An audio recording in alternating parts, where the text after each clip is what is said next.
Welcome again to our YouTube channel for the Dane Perspective. Many people have talked about Christian unity.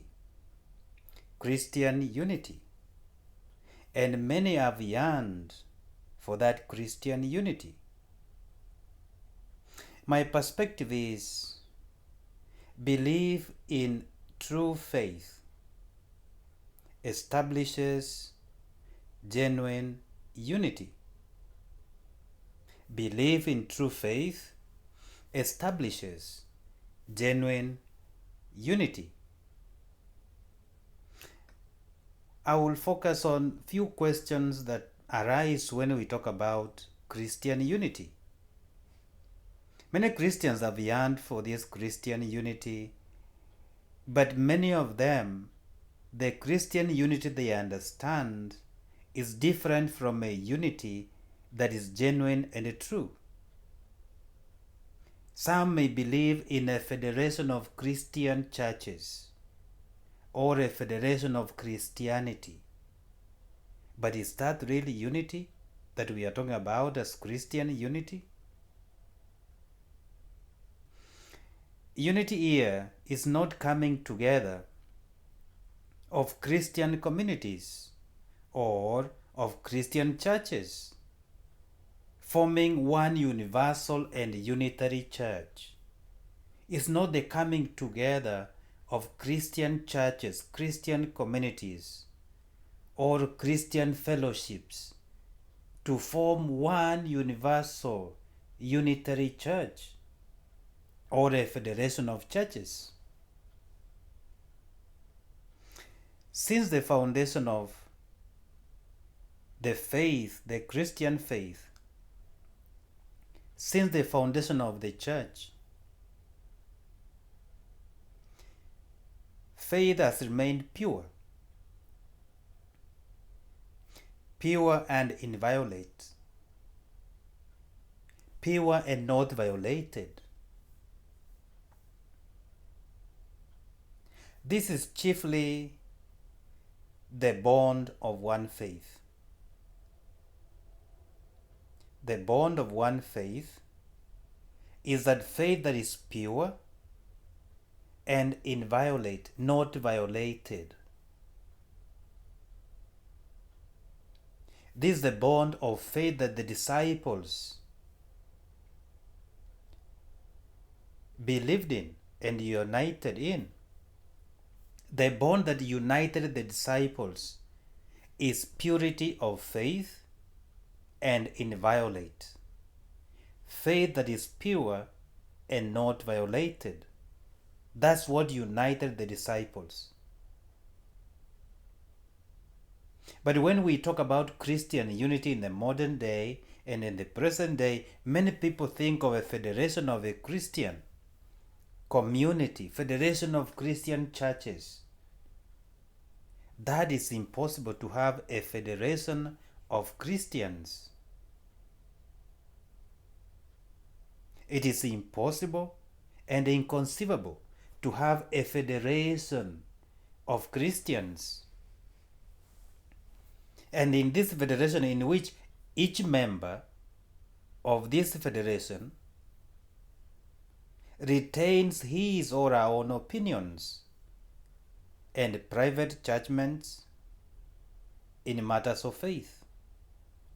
That we have come together as a federation of Christians, but we retain our own opinions and private judgments in matters of faith. Is that genuine unity? Is that the unity that we seek? That we come together as a federation of Christians, but we retain our own opinions and judgments in matters of faith.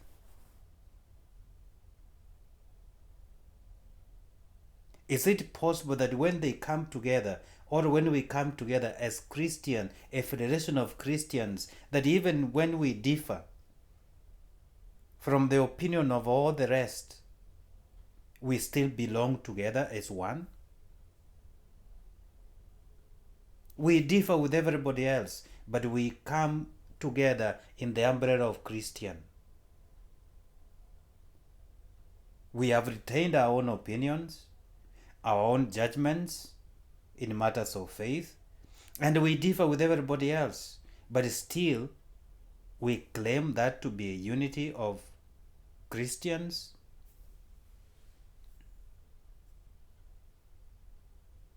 This is a question I want to ask. How can men with opposite convictions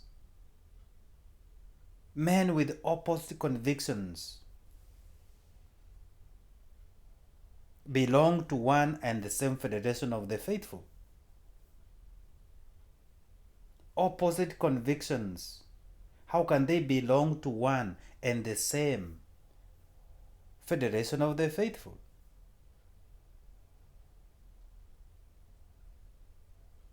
Those who accept sacred traditions as a source of liberation and those who reject it. Those who say, okay, we accept the sacred tradition. On the other side, there are those who oppose it. Those who say, okay, we accept the sacred tradition of the church as a source of revelation. And the others who say, no, sacred tradition is not the problem with us, that we don't recognize it and we don't accept it. It doesn't exist. The moment you reject sacred tradition, you reject the product of the sacred tradition. Because scripture, for example, came from a tradition, a sacred tradition. How can these two belong together? Those who accept sacred tradition, those who reject it. How can they belong together?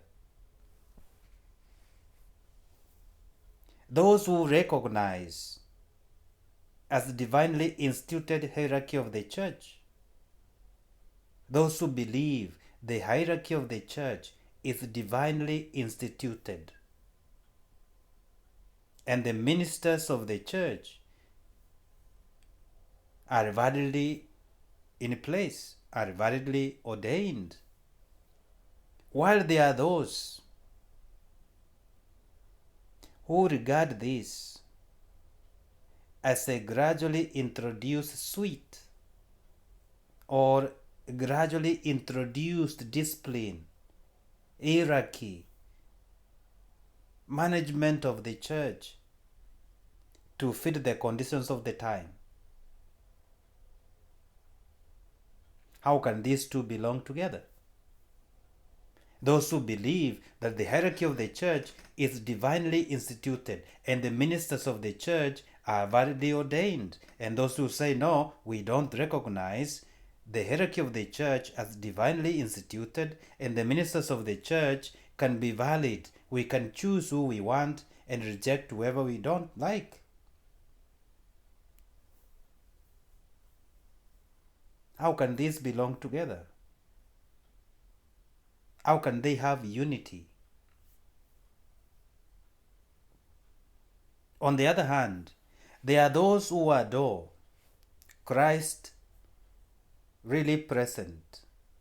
They see Christ present in the most holy Eucharist, and they adore him as present in the holy Eucharist because they believe in transubstantiation, that in the Eucharist they see Christ. There is a real presence of Christ in the Eucharist. That bread and wine, through transubstantiation, they become the body of Christ. That through transubstantiation, the bread and wine, they truly become the body of Christ, and therefore Christ is truly present in the Holy Eucharist. While on the other hand, there are those who assert that the body of Christ is only there by faith. It's only there by faith.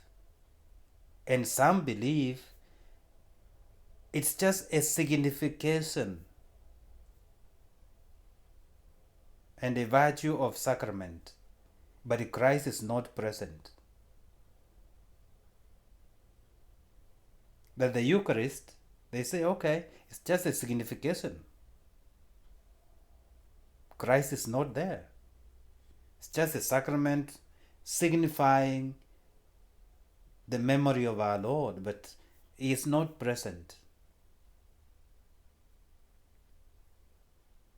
While there are those also who in the Eucharist recognize both the sacrament and sacrifice. They see in the Eucharist two things. One is a sacrament, two is a sacrifice. On the other hand, we have those who say that it is nothing more than a memorial of the Lord's Supper. It's just a memorial. There's no sacrament. There's no sacrifice. We are just coming together. We are just having a memorial of the Lord's Supper. Nothing more than that. How can these two opposing beliefs form a federation of Christians or a federation of the faithful? What are they believing in?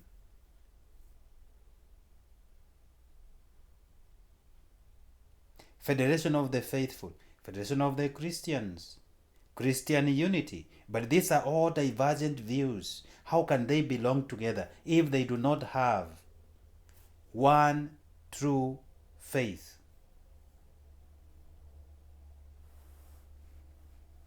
What do they believe in? I used some of the examples that make it impossible and inconceivable to have that Christian unity. The only unity we can ask for is belief in true faith. A belief in a true faith establishes genuine unity. So as Christians, are we looking for genuine unity, or we are looking for a federation of Christians, a federation of the faithful? What are we looking for? Believe in true faith or a federation of Christians? My perspective is this. The followers of Christ, the believers in the Lord, must seek, believe in true faith. And after we seek, believe in true faith, we shall have genuine unity. One true faith unites all the faithful of the Lord. One true faith unites all the faithful of the Lord in that one faith. But a variety of opinions lead to what I call religious indifference.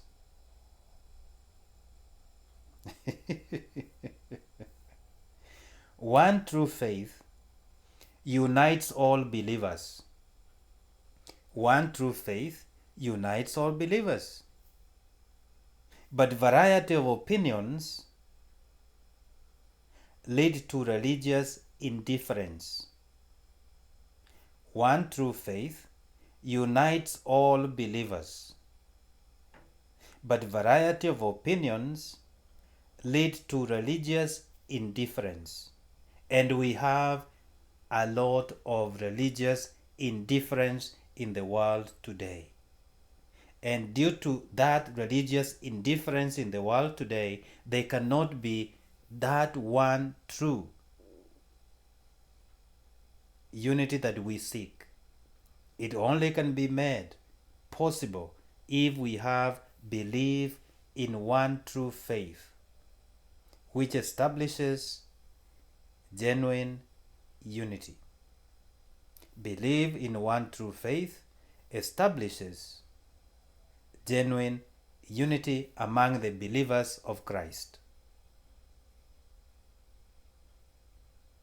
I repeat as I finish. One true faith unites all believers in the Lord. But variety of opinions lead to religious indifference. May we seek one true faith and be united in that one true faith in the Lord. Otherwise, variety of opinions, they lead to religious indifference. May God bless you. In the name of the Father, and of the Son, and of the Holy Spirit. Amen. We meet again with another video. God bless you.